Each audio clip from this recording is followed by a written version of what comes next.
Voici des éléments de correction pour le TP qui s'intitule perfusion. Alors vous avez des informations sur la perfusion et nous on souhaiterait savoir si on peut poser un cathéter plutôt dans une artère ou dans une veine en fonction de la hauteur où on a accroché euh, la poche de perfusion. Donc on a des informations sur la pression artérielle, la pression veineuse qui seront utiles notamment en fin de TP. On a un petit schéma qui illustre le fonctionnement d'une perfusion par gravité, avec deux points, A, la surface du liquide, et B, l'endroit où est fixé le cathéter, au niveau du bras du patient. Enfin, on nous parle du pressiomètre, donc pour mesurer la pression, et lorsqu'on va mettre de l'eau dans le tuyau souple qui va relier la seringue sans piston et le pressiomètre, il faudra bien penser à laisser de l'air, environ 2 cm, pour protéger le pressiomètre et éviter de le casser. Donc je vous présenterai la manipulation dans une autre vidéo, c'est assez particulier, c'est un peu technique. Dans un premier temps, on nous demande de déterminer la valeur de la pression atmosphérique, donc il suffit juste d'allumer le pressiomètre qui n'est pas branché à quoi que ce soit. Vous avez la pression dans la pièce. Moi j'avais 1019 hectopascales, parce que c'était un jour où il pleuvait, donc on avait un temps qui était assez couvert. Vous aurez sûrement une autre pression en juin, sûrement bien plus faible. Ensuite, on nous demande de réaliser une expérience et de proposer un protocole pour connaître la relation qu'il y a entre la pression et la hauteur H de liquide. La hauteur H, c'est la hauteur entre la surface du liquide dans la seringue sans piston et la surface du liquide au niveau du tuyau souple juste avant le pressiomètre.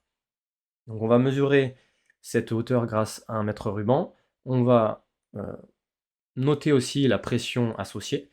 Et ensuite, ce qu'on va faire, c'est qu'on va faire varier la hauteur H grâce à la pince qui est sur la potence, et on va faire varier la hauteur, par exemple, de 10 cm.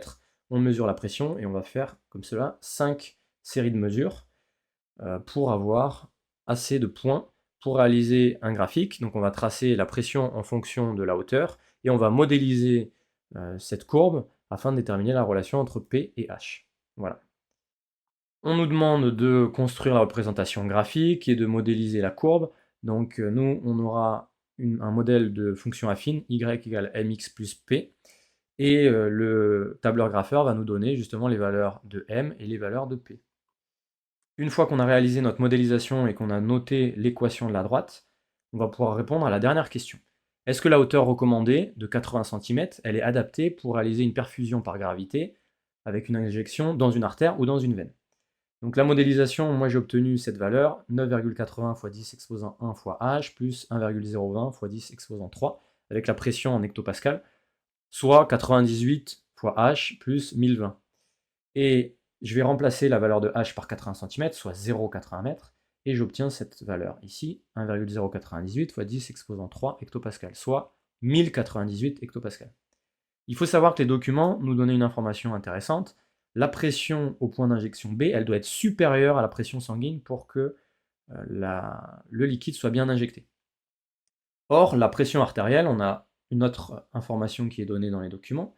On nous dit que la pression artérielle, elle varie entre P atmosphérique plus une surpression dans 107 hectopascales et 160.